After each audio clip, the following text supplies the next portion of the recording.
They want to rotate. Amen. The stories that I'm going to narrate along the way were compiled by a man named William Still. Mr. Still was a remarkable man. He was born in 1821 in New Jersey. Why did you switch it like that? And It's fine. You're facing the wrong way. He moved to Philadelphia and became associated with what was known then as the Vigilance Committee, which was a branch. Oh, Huh? sorry. You want to hold it? Make this one. So that was that Vigilance Committee. On the side of the mic is the volume. Is that better or worse? Is that better? Yeah. Okay, perfect. Thank you. So in any event, Mr. Still, as part of the Vigilance Committee, was in a sense a branch of the Underground Railroad, and they helped people along their way. Now, the thing that Mr. Still did that was unusual was he took down the names and the stories of all the people, or most of the people that he helped. Now, many of you will know that then they didn't write down our names, right? We were just girl, 40 years old, right? Like we had no names, we had no identities. So the idea of him just writing down people's names was phenomenal in and of itself. But it was also like if those records had fallen into the wrong hands, it could have been dangerous for those people. So he wrote down those records, stored them carefully, and then after the Civil War, he published them in a book.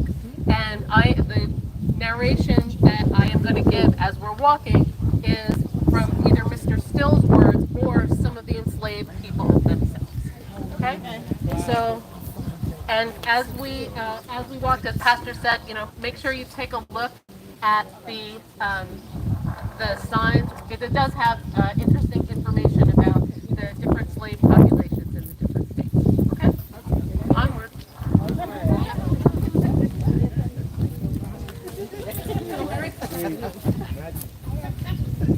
Stairs.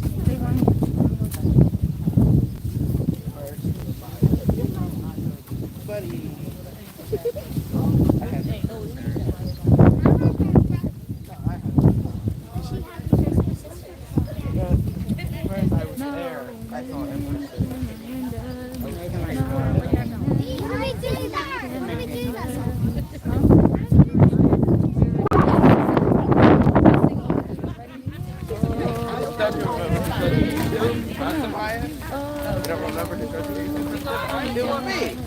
We're doing a mile-long walk, man.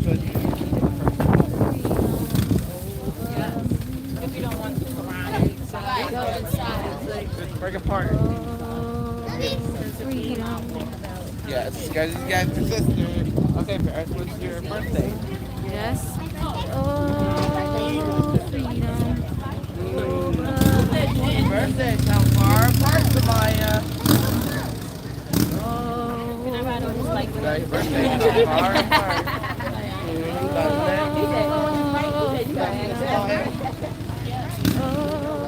Well, then, technically, I saw you first.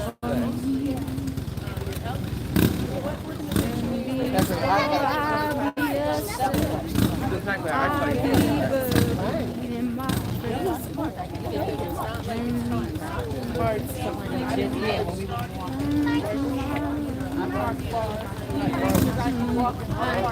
That's good. What you do? Wait, I gotta get you in the camera. Yeah, right. Hi, lady.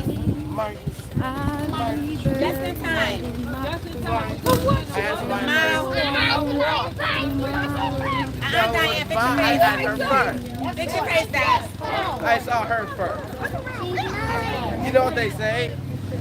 Keep her. I saw her. No, you didn't find her. No, I found her. I found her first. No, I saw her. I saw her first before you. This one? Right? No. To the right! To the right! right. To the right. To the right. To the Right. right. To the right. To the right. Take a notice of our first sign for Missouri.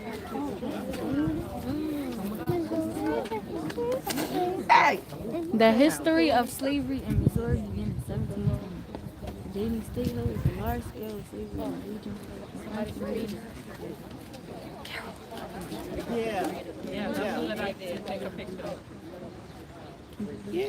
You're louder.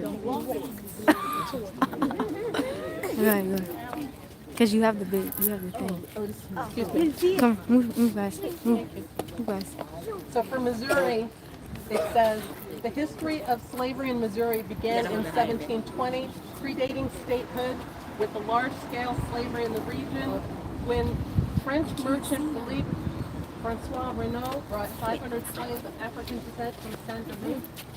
By 1860, the black population comprised 9.7% of the state's total, including 335, 72 free Negroes and 115,000 who were enslaved. By the beginning of the American Civil War, 32% of the counties in Missouri had 1,000 or more enslaved individuals. As one of the border states during the American Civil War, Missouri was exempt from President Lincoln's 1863 Emancipation Proclamation, declaring the freedom of the slaves. On January 11, 1865, a state convention approved an ordinance abolishing slavery in Missouri by a vote of 60 to 4, and later on the same day, Governor Thomas E. Fletcher followed up with his own proclamation of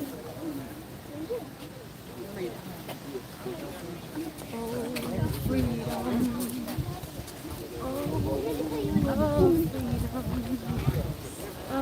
My mom.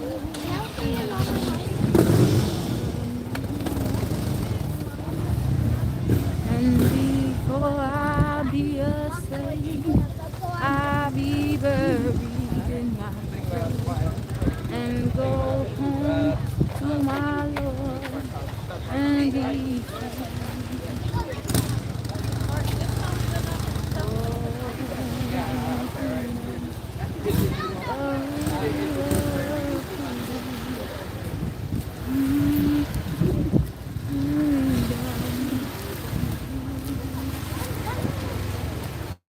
Before I be a slave, I'll be buried in my grave and go home to my Lord and be free. Hoorah! I did not put Hoorah! the Hoorah! Hoorah! Hoorah! Freedom. Say it with me, Savannah. Oh, Say it with me, Savannah. No. No.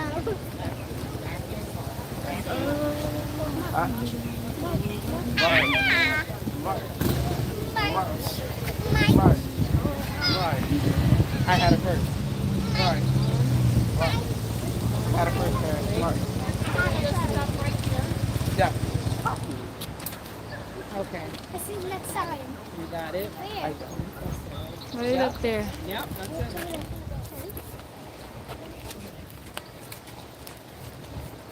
Okay, so the first story or narrative I'd like to share is that of Mr. Henry Brown, and he was 33 years old at the time of his escape.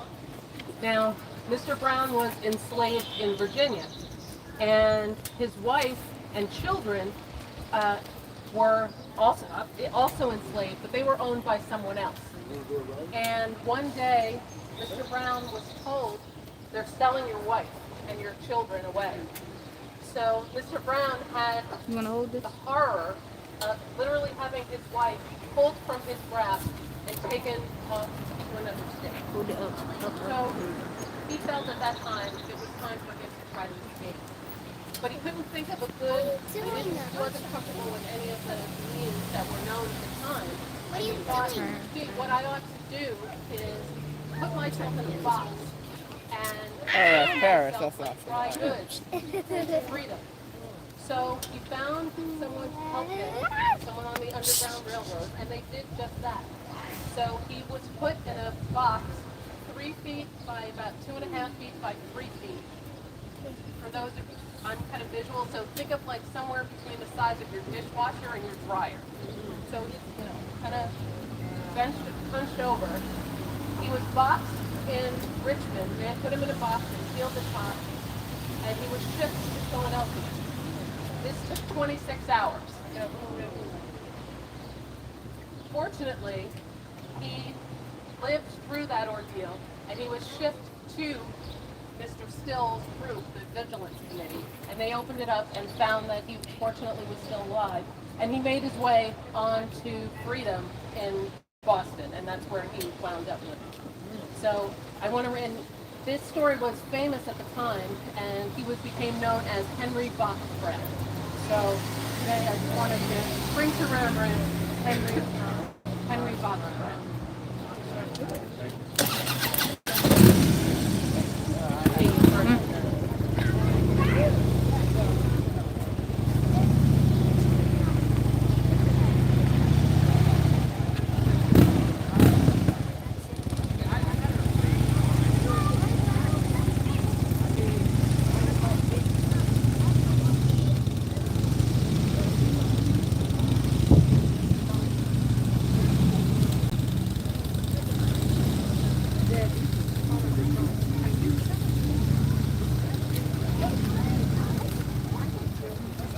You can lower it if your arm hurts. You can lower it.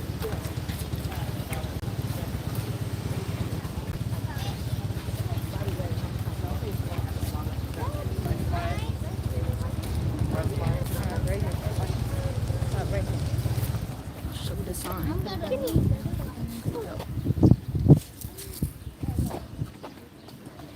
Okay, so we have another one of our state markers for Tennessee. Tennessee had a ban on interstate slave trading beginning in 1872, but it was broadly flouted and repealed in 1854. Tennessee was one of 5 states that allowed slaves the right of a jury trial, and one of 3 states that never passed anti-literacy laws, although the punishment for forging a slave pass was up to 39 lashes. In 2022, voters passed a measure that removed language in Tennessee state laws that permitted slavery or involuntary servitude as a form of punishment, a change intended to prevent abuses in the use of convict labor. So it's ongoing.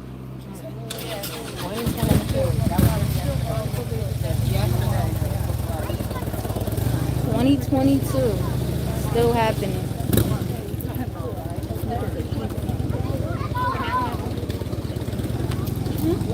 Oh.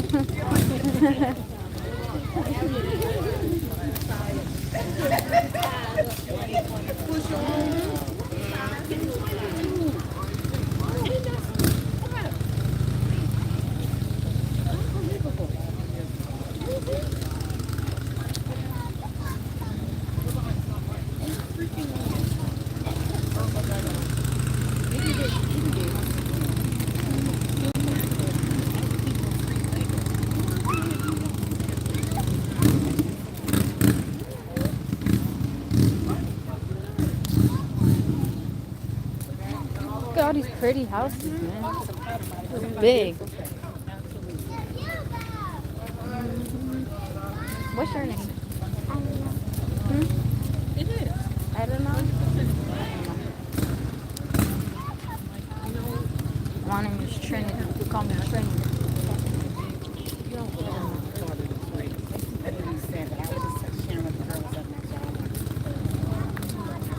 I'm gonna call you Nine. Okay? Nine.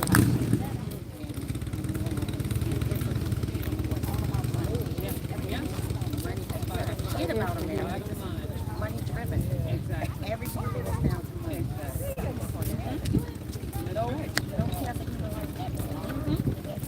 And rich always like you already freaking rich. Why do you come around making money over somebody? Exactly. Exactly. Come on now. That's right.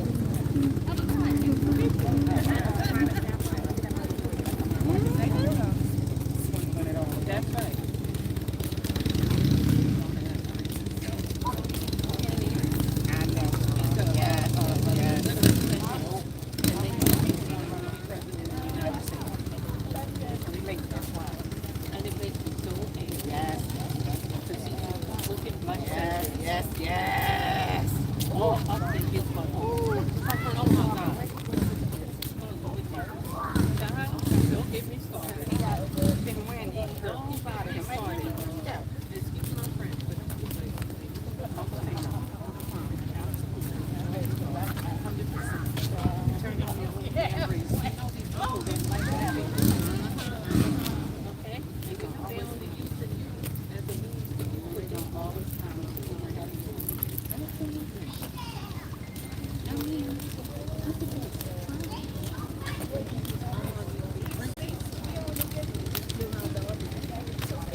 y'all. Georgia. This is Georgia. You better be careful. Do not run into it. And don't Come over here more. and don't run into cars. I'm responsible for that. Yes. So the next state here is Georgia.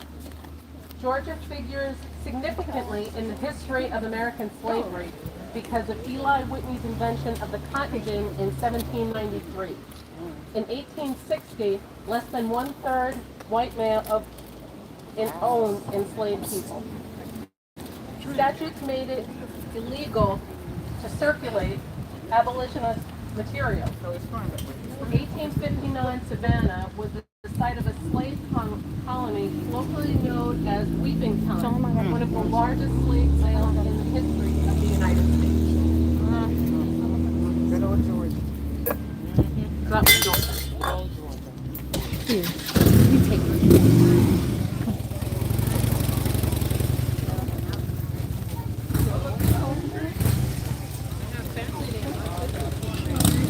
Give me. Thank you. I love you so much. No problem. Why are there two pediatric assistants? Okay. Yeah. Be like, don't. Oh, sorry. Well, Lizzie's holding it. I wanted to hold this for her. Yeah. Yeah. There is so a way to do this. I got it was already 12:16. Tree.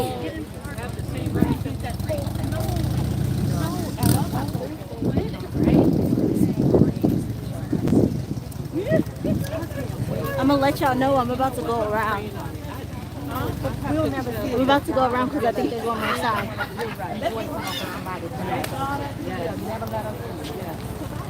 This is why we need CJ. CJ's tall. He could have did this for me. We just don't think that's true. That's true. It's just like,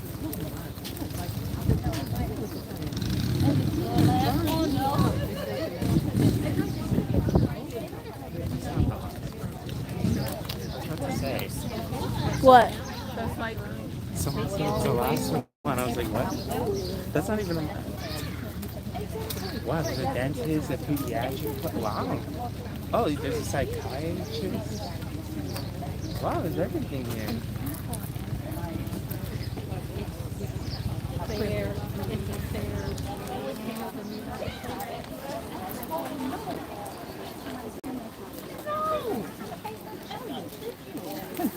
you never have for those, so you don't know.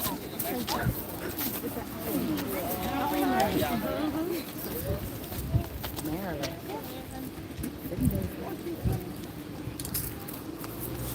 You got it? Okay, so the next state that is here is Maryland. So during the Civil War, Maryland remained in the Union. At the time of the Civil War, about 49% of the African Americans there were free. In 1664, Assembly rules that slavery was for life and depended on the mother's status and not the father's. So there's that. So while we're all here, I'm just going to share another narrative. The person that I'm bringing forward now is named Frank Wanzer. I hope I'm pronouncing his name correctly. And he was 25 years old when he led a party of 6 from Loudoun County, Virginia. And that's just northwest of Washington, D.C., like that part of Virginia. So that group left on Christmas Day of 1855. And it was cold, right? Because it's cold at Christmas time, even in Virginia and into Pennsylvania. So the group had a wagon and with 4 people in it, 2 men and 2 women, and then 2 others were traveling with them on horseback. So after about 100 miles, the group that was in the wagon got a little bit separated from the 2 on horseback, and they were taken upon by some assailants who were trying to stop them. So it was 2 men and 2 women that were in the party. And when they saw that they were being stopped, they took out guns and knives and whatever they had to defend themselves. So when the assailants, and it was 6 assailants that stopped this group of 4, saw that the people were ready to fight to the death for their freedom, they stepped to the side and let them pass. So, like I said, they were separated from their other 2, and after they traveled on a little bit further, they heard gunshots in the distance and could only fear the worst for their companions. But they pressed on. It was cold. They had to huddle together just to stay warm until they could make their way to Philadelphia, and finally, Mr. Still's group was able to help them. Now, Frank was an amazing man. He managed to secure his freedom. They did manage to get all the way to Canada. Canada was often the ultimate destination. And when he got to Canada, he married one of the women that was in his traveling party. However, he had a nagging sense of guilt for the family members that he had left behind in Virginia. So he scraped together, and according to his narration to Mr. Still, he returned to Virginia with $22 and 3 pistols. He traveled at night. He, not wanting to be in any kind of building or place where someone could capture him, but he did manage to get back to Loudoun County and was able to free his sister and her husband and another companion, and brought them all the way to Canada. And Frank, like I said, he was 25 years old. He was a very, very brave man, risking his own safety first to get out, and then to go all the way back to get someone else. Frank Wanzer.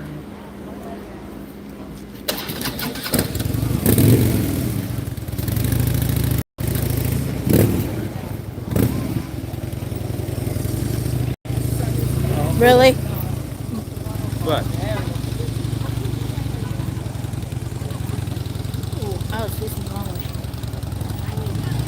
There's another dentist?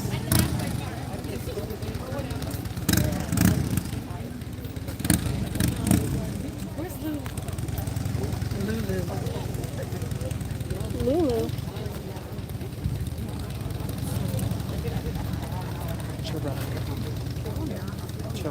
And tree. Okay.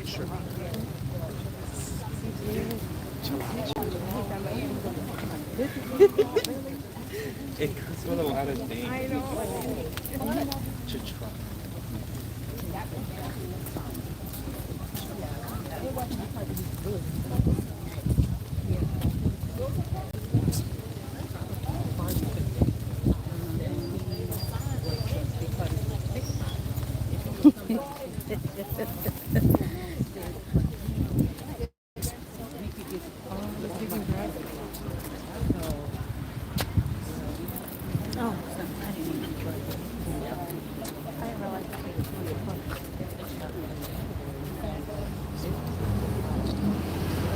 So our next state sign is from Kentucky. And I think this is meant to say between 1730 and 1860, approximately 80,000 African Americans shipped south into slavery. Numerous towns of free Negroes existed. Beginning in the 1820s and extending through the 1840s and 50s, many white families migrated west to Missouri, south to Tennessee, or southwest to Texas. The larger slaveholding families took slaves with them as a kind of forced migration. These factors combined to create greater instability for the enslaved families in Kentucky than in some other areas. So imagine they choose to go, and you have to go no matter who you have to leave behind. So, very tragic situation.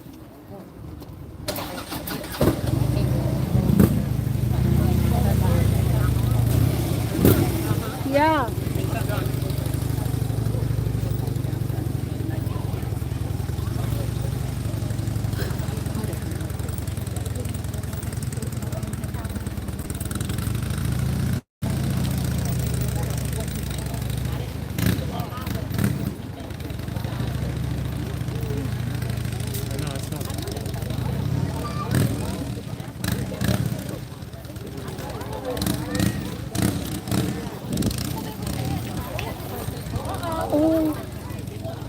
You okay, baby? You okay? You okay?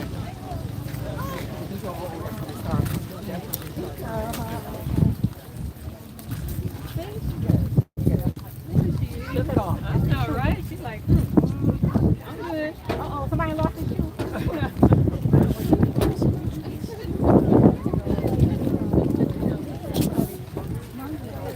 Oh, no.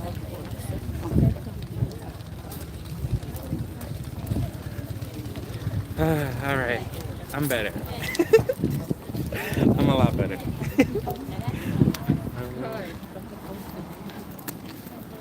I'm not gonna wait around forever.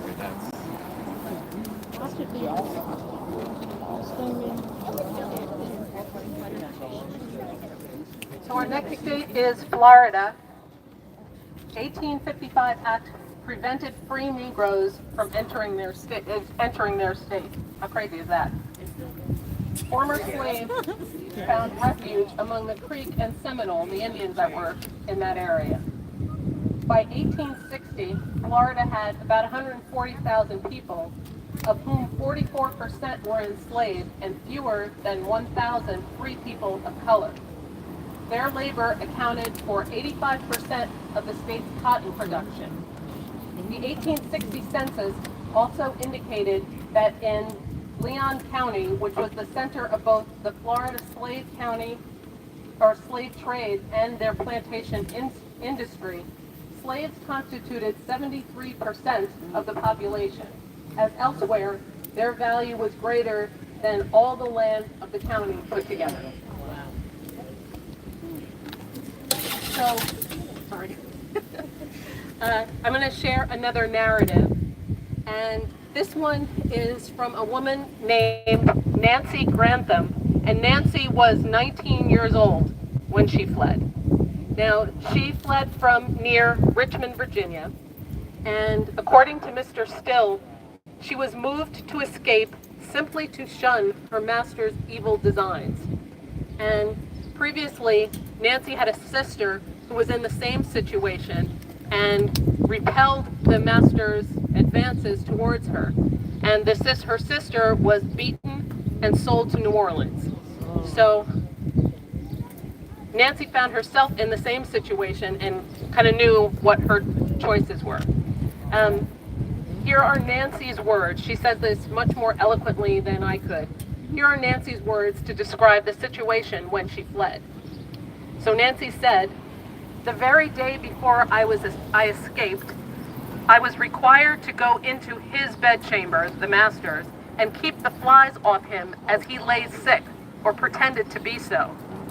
Notwithstanding, in talking to me, he said that he was coming to my pallet that night, and with an oath he declared if I made a noise, he would cut my throat. I told him I would not be there. Accordingly, he did go to my room, but I had gone for shelter to another room. At this, his wrath waxed terrible. Next morning, I was called to account for getting out of his way, and I was beaten awfully." So, as I said, Nancy left the next day. She dressed as a man and managed to get on a ship that took her to safety to Philadelphia. But when I read this, and two things struck me. One, she was 19 years old, so to be that brave and be so young is amazing. But a couple of years ago in the paper, or in all of the media, there were all these Me Too accounts of women coming forward and talking about how they had been violated in various ways. Well, Nancy went through the same thing in 1858. So, and unfortunately, I hate to say, she was by far not the only one. But I remember, I wanted to definitely call out Nancy Grantham. She is a hero.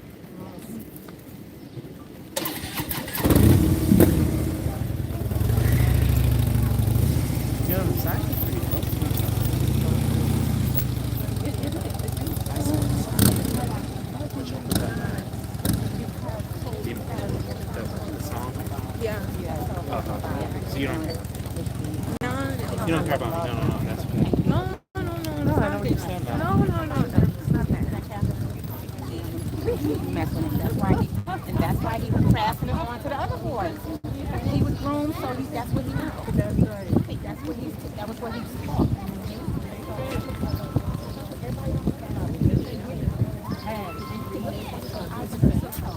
No.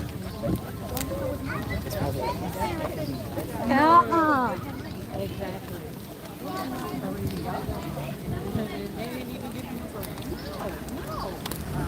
We'll talk about it. Exactly. Do good. Exactly. Do our name good. Do our name good.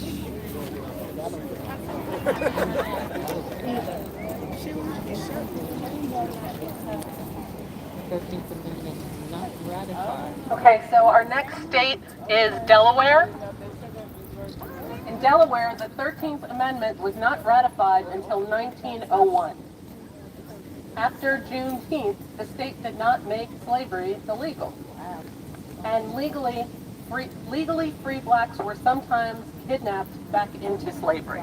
So that happened a lot.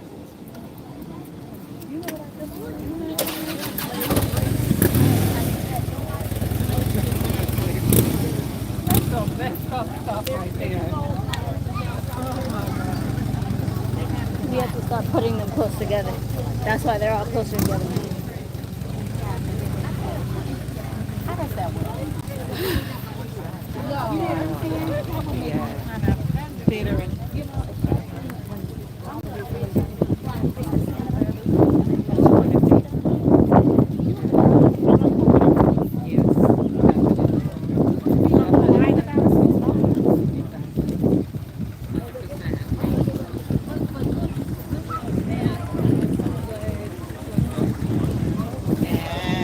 we don't play. I'll be cracking up. I'll be like, damn. I'll be like, damn.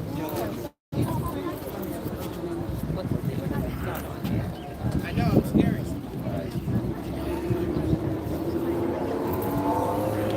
So our next state is Virginia. Africans were brought to colonial Virginia in 1619 when 20 Africans from present-day Angola arrived in Virginia aboard the ship the White Lion. In 1661, the Virginia General Assembly passed its first law allowing any free person the right to own slaves. The suppression and apprehension of runaway slave labor was the object of 1672 legislation. Slavery continued until the passage of the 13th Amendment that abolished slavery in 1865.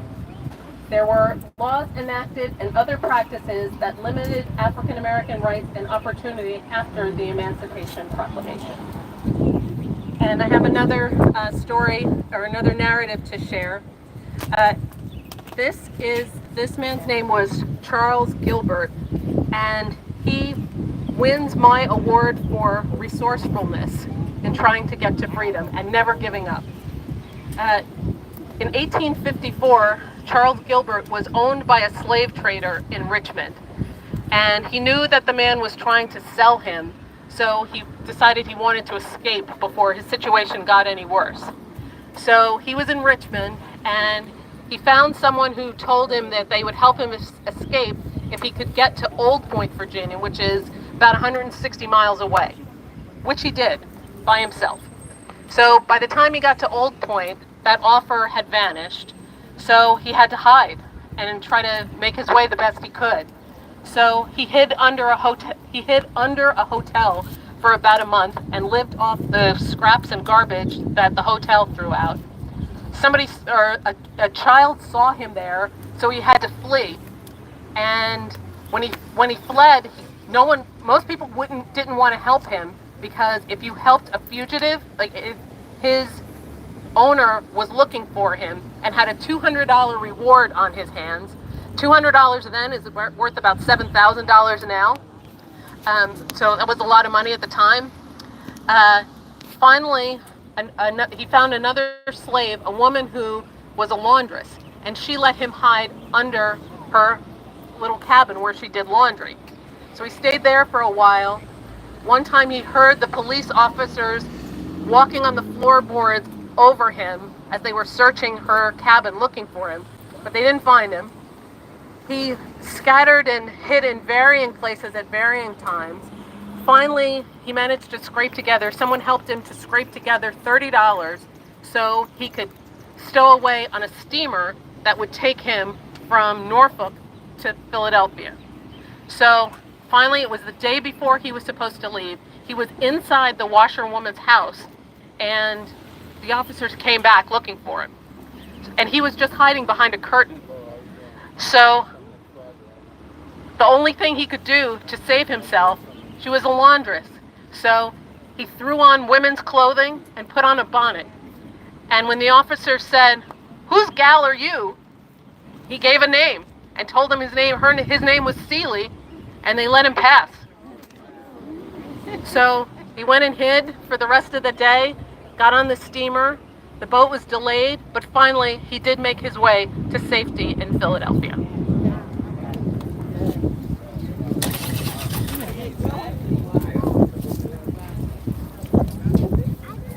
Wow, that's a lot.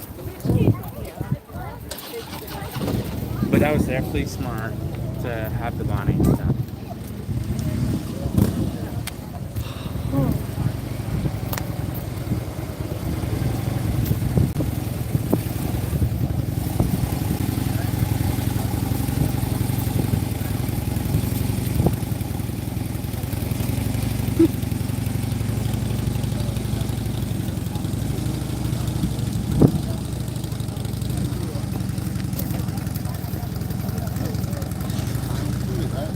I'm gonna give you my phone to take a boomerang of us walking. Alright?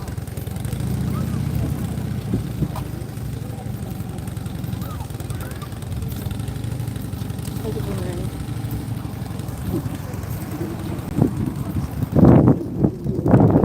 Okay. Thank you. Well, wait, of like us three? Or? No, of that. Oh.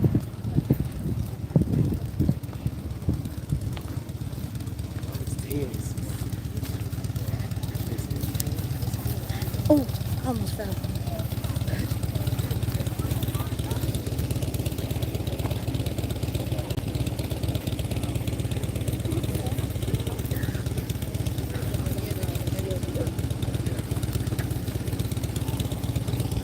So our next state on the list is Texas.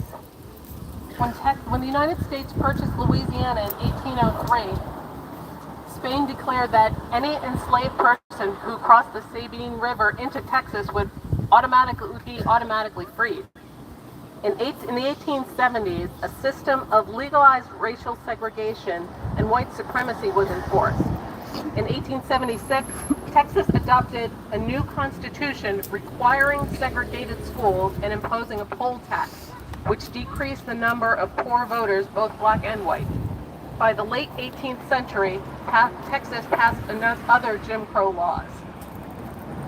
On June 19, 1865, Union General Gordon Granger and over 2,000 federal troops arrived at Galveston Island to take possession of the state and enforce the 2-year-old Emancipation Proclamation.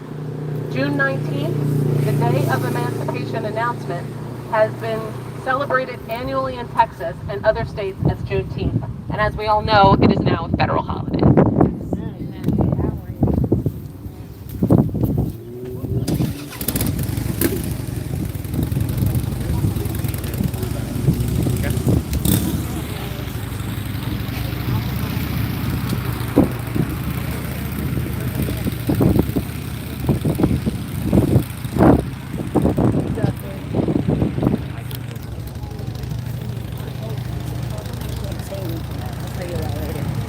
I know exactly why. Oh, okay. Yeah, because we're not going to be done until 1. Then I'm leaving. And that's where it's supposed to be eating. I thought I stepped on a bug.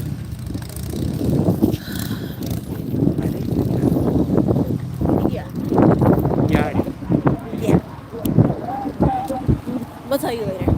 Well, I couldn't hear any. just one.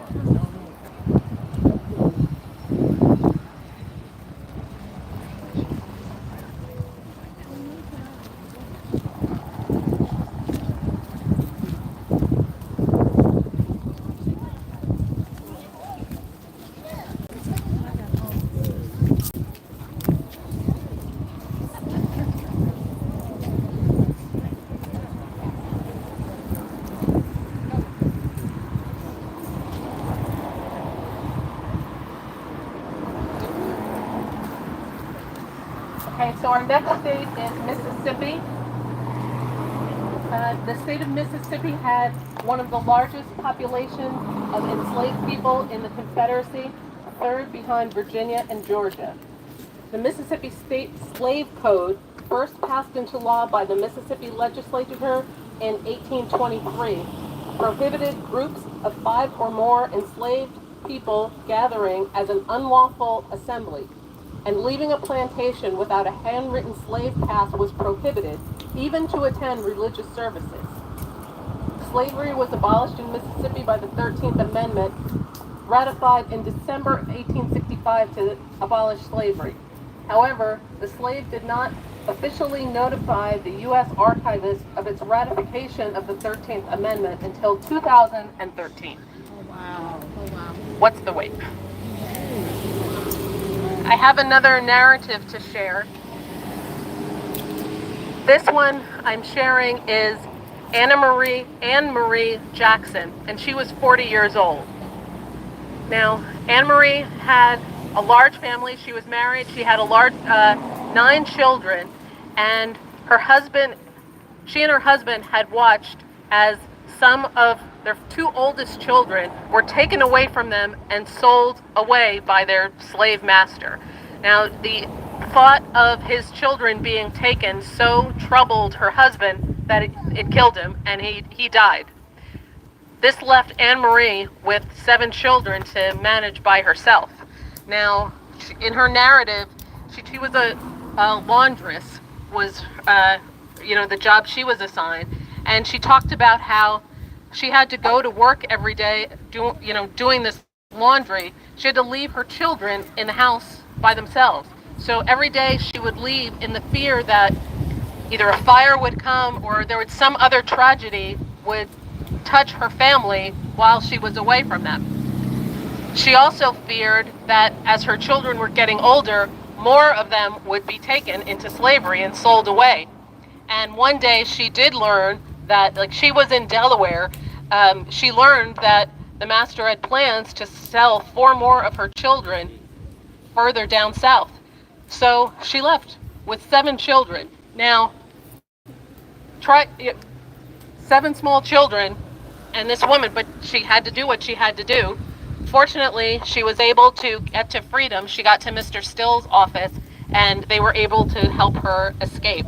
But, I hear her story, and again, I think of how many women now have to fear for their children's lives when they leave to go to work every day.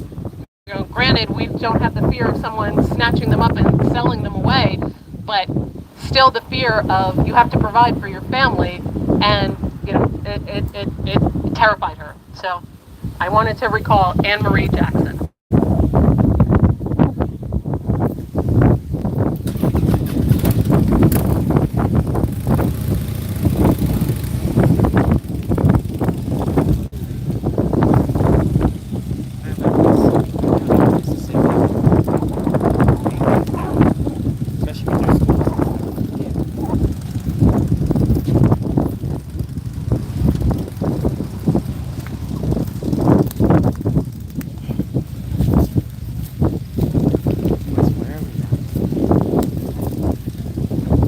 Church is the one block.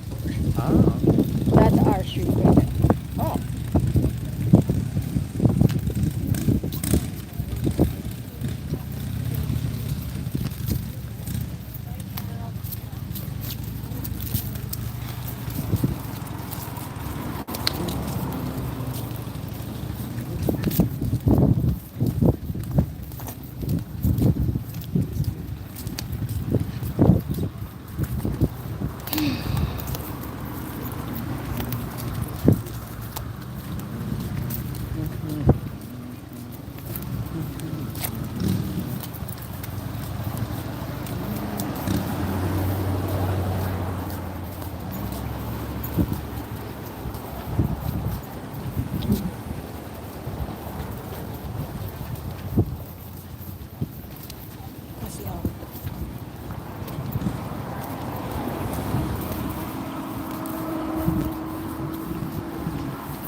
So our next state is Louisiana. In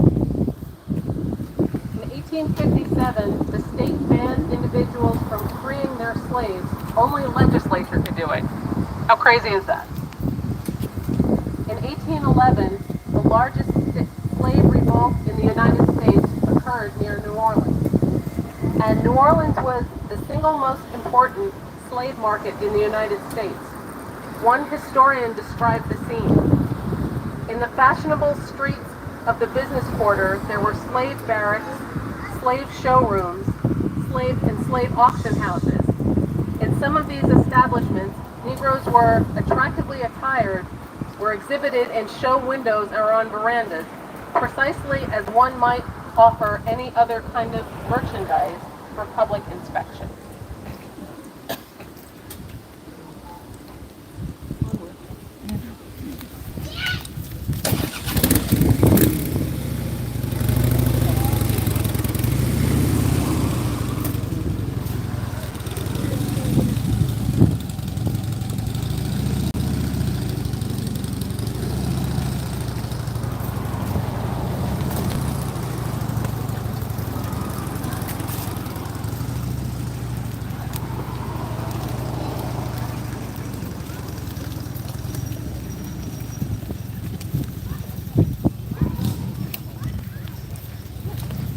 Oh, the kid's so cute.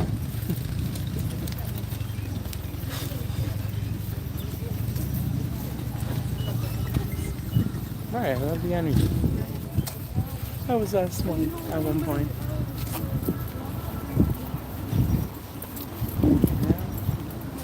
She is gone. Are you running?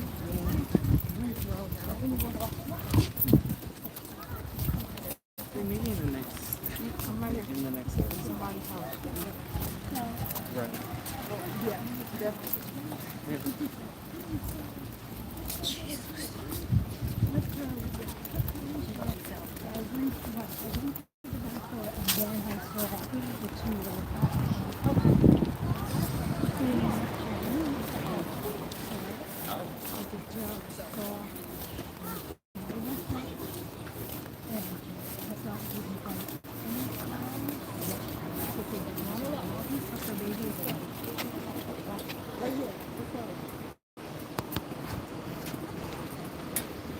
So our next state is Arkansas. It was one of the states importing slaves.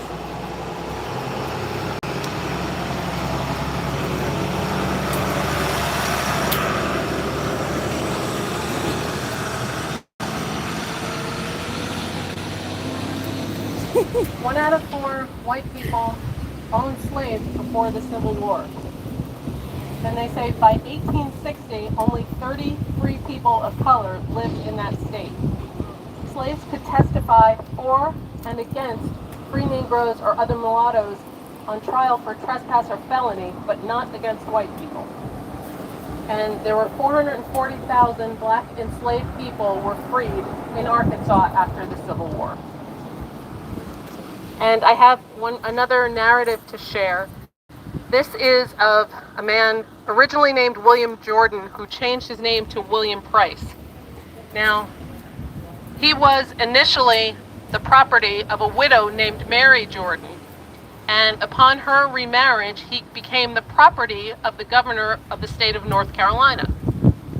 Now, through all of that, he was separated from his wife, and at first they told him, well, yeah, you'll be able to see your wife again.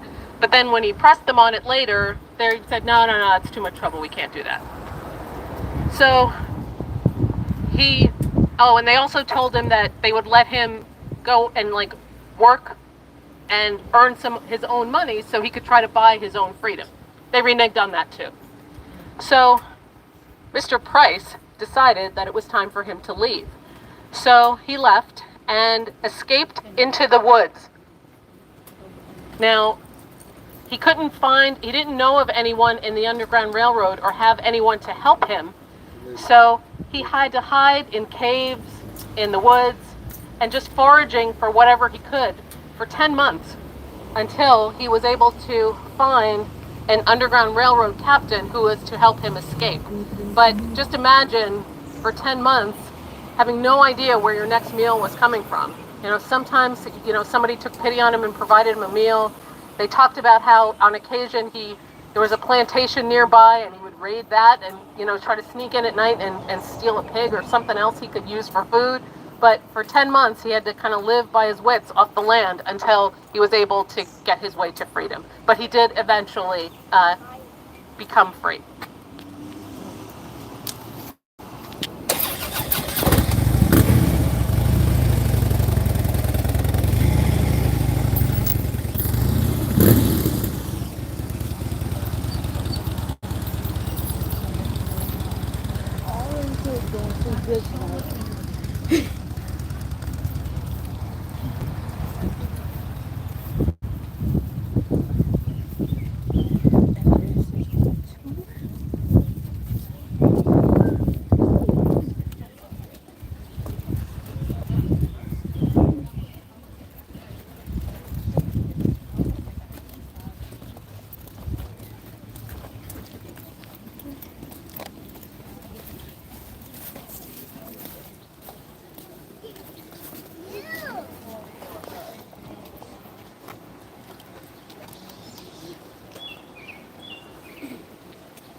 So our next state is Alabama. Alabama had one of the largest enslaved populations at the start of the Civil War. Again, 440,000 black enslaved people were freed after the Civil War. And Africatown, was founded by descendants of enslaved people.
So our next state is South Carolina.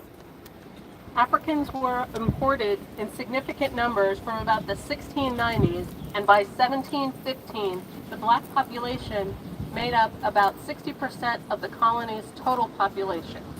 This marked another distinctive feature of South Carolina, for it was the only colony in English North America where this proportion existed. The colony in 1740 passed its most comprehensive slave law, which made it illegal for more than 7 adult male slaves to travel together, except in the company of a white person. In 1816, the North Carolina General Assembly passed an act to dispose of illegally imported slaves. The sale of illegal slaves was paid to the North Carolina Treasury. So the government was in on it.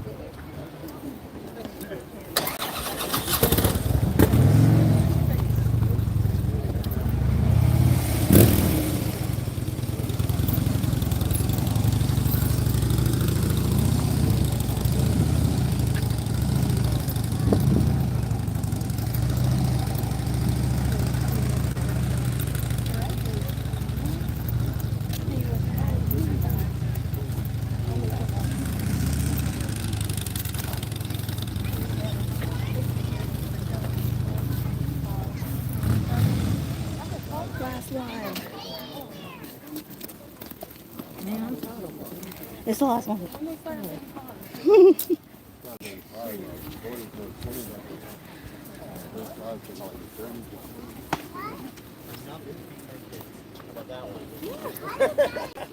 Good answer. Sorry.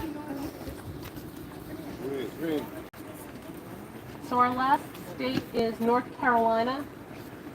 By 1860, the number of slaves in the state of North Carolina was about a little over 331,000, about 1/3 of the total population of the state.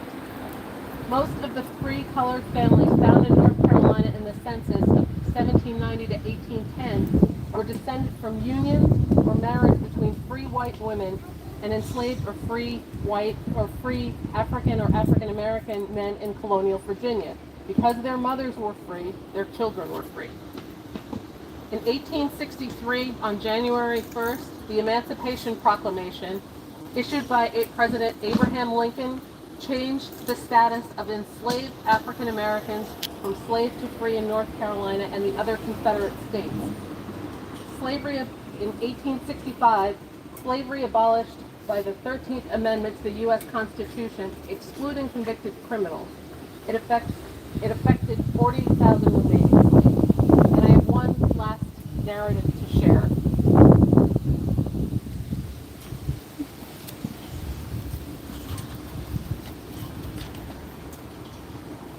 So the last one I'm going to share is a man named Lewis Jones, and he was 52 years old, and he had been owned by one family for most of his life. Now, the mistress of that family was crippled, and often he was the one called on to lift her and carry her from place to place. So if she needed to go in the carriage, he had to lift her in. If she was in her sick room and needed to get up, they would call him to lift her. Lewis was also, this family was in farming, and he was also the foreman of the farm. So he was entrusted with managing essentially their livelihood. So eventually the master had died, and finally the old mistress died too. So Lewis went to the sons who inherited and asked if he could receive his freedom. So his words were, "I went to my young masters and asked them about my freedom. They laughed at me and said no such thought had entered their heads that I was to be free. One gentleman asked master what he would take for me and offered $1,000. This was 3 months before I ran away. And master said $1,000 wouldn't buy one leg. I had nothing to hope for from them. I served them all my life, and they didn't thank me for it. A short time before I come away, my aunt died, all the kin I had, and they wouldn't let me go to the funeral. They said the time couldn't be spared. This was the last straw on the camel's back." And I am happy to say that Lewis, at age 52, did escape with his wife and made it safely to Canada. So that's the end of my narration, and I want to thank you all for sticking with me and participating in our walk.